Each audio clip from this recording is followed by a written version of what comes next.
Hello and welcome to Atlantic Debrief, the Atlantic Council Europe Center's podcast and web series where we unpack the most pressing issues in transatlantic relations today.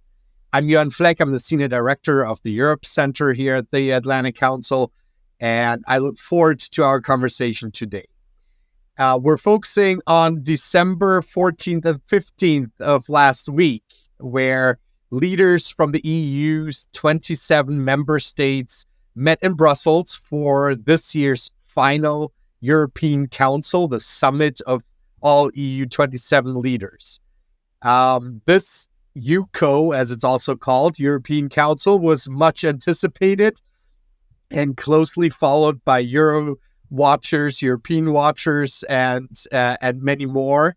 And this meeting didn't fail to deliver high politics and high drama in Brussels. Most notably, the European Council agreed on launching and approved launching accession talks with Ukraine as a major milestone, along with Moldova, and giving candidacy status to Georgia and Bosnia with some caveats. There was also discussion of the EU's budget and an update to its multi-annual financial framework, including 50 billion euros in macro-financial assistance to Ukraine, but no agreement. We saw a host of other geopolitical issues on the agenda, plus EU reform and the 12th sanctions package against Russia. And so we want to dive into all of these issues with our special guest today, Fran Burwell, Distinguished Fellow at the Atlantic Council's Europe Center and Senior Director at McLarty Associates, a frequent guest, sometimes a host, and an all-time expert Europe watcher. So warm welcome, Fran. Thanks very much, Jörn. Great to be here. So let's dive right in and start with the biggest news from the summit, and that was the approval of accession talks with Ukraine. Give us a sense of what this good news actually means for Ukraine, for the EU, and what we can expect in the next few months and going into 2024 from this decision. Well, I think it was an important decision. The treatment of Ukraine as a candidate country, when actually even letting them have candidate status, has been an important political measure that the EU has taken since the Russian invasion of Ukraine, and a way of really demonstrating EU support for Ukraine and Moldova as well. So this is an important sign that they're actually now going to start the accession talks. However, there is a very, very long way to go before Ukraine becomes a member, and there will be many more votes like this to go forward. And there were reports that it was possible to reach this decision because Viktor Orban, the Hungarian prime minister, left the room at the time. One can ask whether that was by arrangement beforehand or not. It is worth noting that Hungary received $10 billion euros, of aid. The EU has been holding back about $30 billion of assistance, of financial support that would go to Hungary because of its concerns about Hungary's rule of law issues. And about a week prior to the EUCO, 10 billion of that was released. So one has to wonder whether there was a quid pro quo. Orban did state later that there would be many opportunities in the future to stop the accession process, which is true. However, I think one difference we have had now in this round of candidacy and enlargement versus prior ones is that there is going to be more of a chapter by chapter assimilation, if I can put it that way. So once you've agreed one chapter, and there are about 32 chapters, I think, for 35, I think. 35. chapters. So there's one on agriculture, one on labor, one on health, etc. Once you do that, then you become a lot more eligible for the funds that the EU has within that area. So it is much less nothing is agreed until everything is agreed, and more of a gradual process of becoming an EU member. So hopefully there will be some benefits for Ukraine relatively soon. But this was an important emotional victory, I think, for Ukraine. It was a really strong a really strong indication that the belief is in Europe that Ukraine belongs in Europe.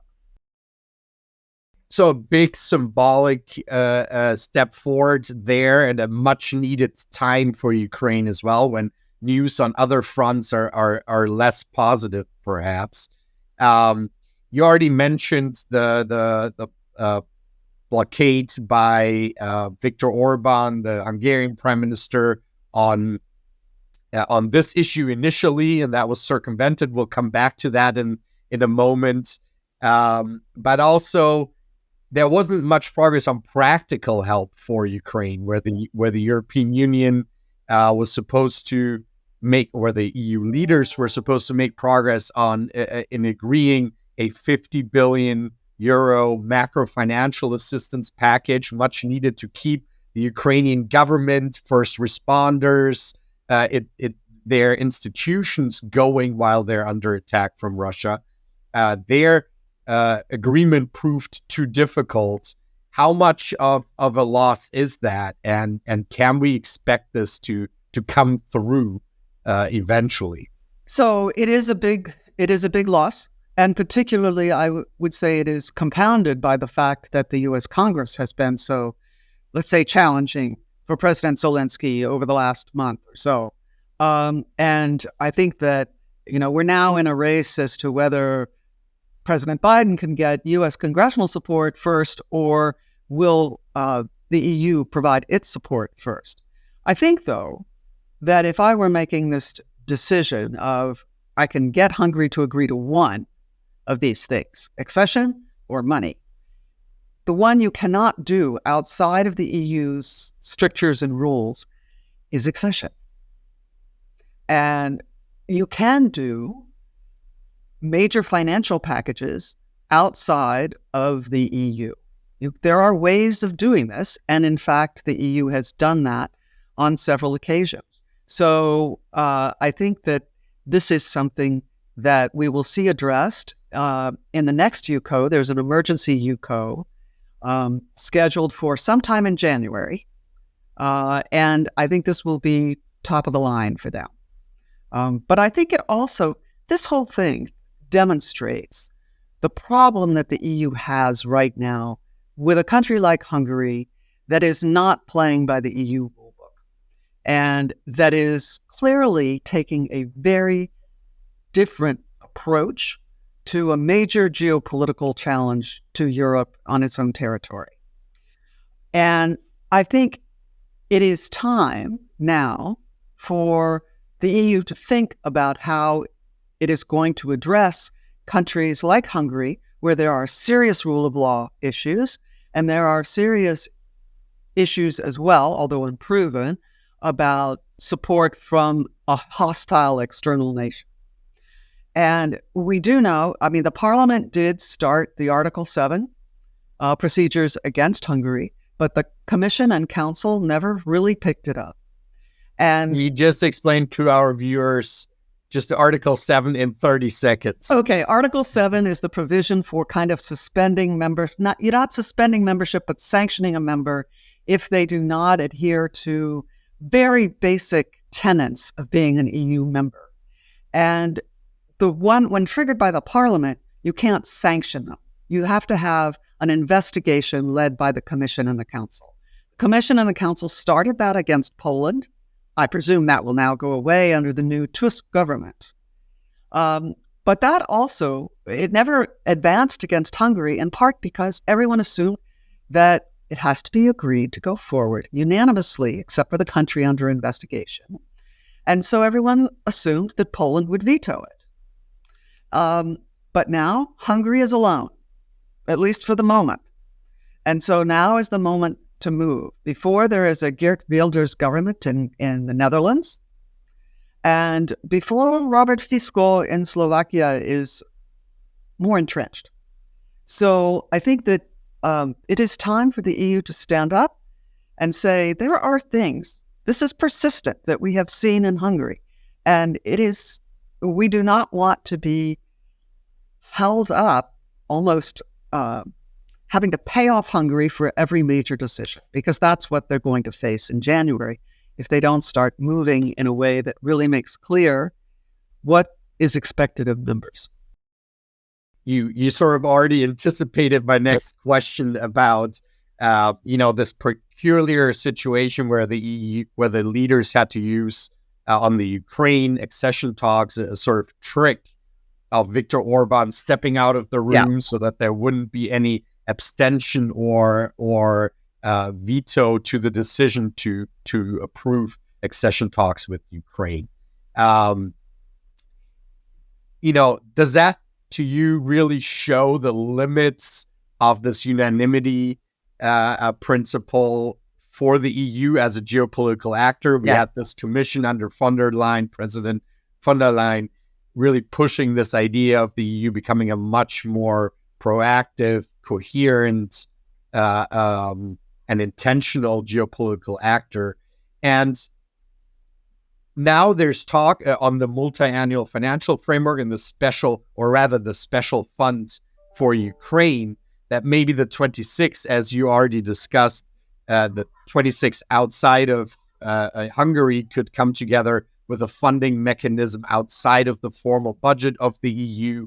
Do you think we'll look back at this summit in a few years as sort of the turning point, or is that much more open-ended question whether the EU can really push forward on a much more pragmatic way of dealing with these issues? Well, I'm not sure we'll look at this particular summit and say that, because the EU has lots of summits, and the summits are kind of, they build on each other. And so it may, in fact, be the January summit where it becomes clear that you cannot be held for ransom by one country. I think one of the benefits of having unanimity on these important issues is that it builds consensus among the member states. It's a horribly slow process. It is confusing and sends all sorts of different messages to the EU's partners. But for the long term, I think that consensus is good. That the need to build consensus is good. But when you have 27 and you have one country that is so much outside the perimeter, so to speak, right now, it becomes extremely difficult. And it is a very real handicap in terms of the EU's ability to act in this very different geopolitical world from where they were even 10 years ago. So I do think that there has been, over the years, a reduction in the number of areas where unanimity is required. So really, it's about taxes and foreign policy right now and the budget. So I think that we need to see in the next, I don't know whether it will be treaty change, there are different ways of doing it, but I do think that this is one of the things that we're going to need before there is another major enlargement. And I would say a major enlargement is Ukraine, Moldova, and any serious Balkan states. I mean, imagine that this whole thing was being held up by Bosnia, right, in the future. An important geopolitical movement held up by Bosnia, Serbia, or even Moldova. I mean, you never know which governments are going to come in. Coming into the Union, countries should think very seriously about what this means, that they will not always be able to act independently. They have to act with their partners. That's part of being in the EU. And so that is, that you get a lot of resources, you get a lot of strength and importance in the world that you would never have. But you give up some of those, some of the flexibility that you might have as an independent state. You already referred to the reform debate, and some leaders have suggested that we need to see an enlargement debate with a reform debate in parallel, and actually action on both, in order to keep up the promise to those accession candidates, especially Ukraine, but also to ensure the continued functioning of the European Union. Yeah. You think we can expect much from that in 2024, from that reform debate, with the election coming up, European election coming up in early June? I'm not sure, because the reality is that no one's coming into the Union for probably a decade, right? I think that's just the way. It's a lengthy process. But I do think there's more seriousness now, particularly with Ukraine on the horizon as a number, because Ukraine will come in and be the third largest country by population or something like that. I mean, it's up there. It's going to have a lot of MEPs. Its impact on the agricultural budget is going to be enormous. And other countries like Poland, we've already seen the Poles and the Ukrainians squabble about agriculture. They're going to have to, countries like Poland are going to have to give up some of the benefits that they have to help the new countries.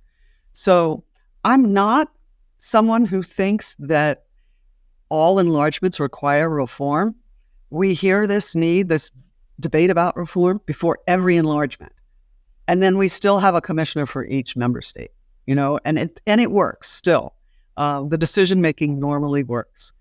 But I think that this time we're going to have to get serious, not about divvying up the commission portfolios and stuff like that, but about unanimity in particular. And some way, the budget is going to be a huge thing. And I don't think that's necessarily treaty change, but everyone's going to have to sit down and have a big talk about when do countries graduate from certain funding things, and when do they get to keep the funds as new members come in. Last question, Fran.